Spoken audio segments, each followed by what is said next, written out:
What's up, Theta Sigma, and in this digital representation of the moment, of which clearly you can entail or descriptively be aware of.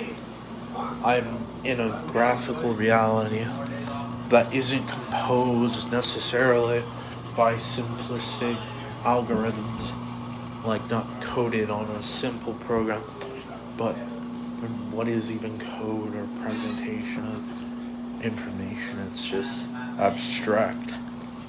A bit of philosophical sense of tech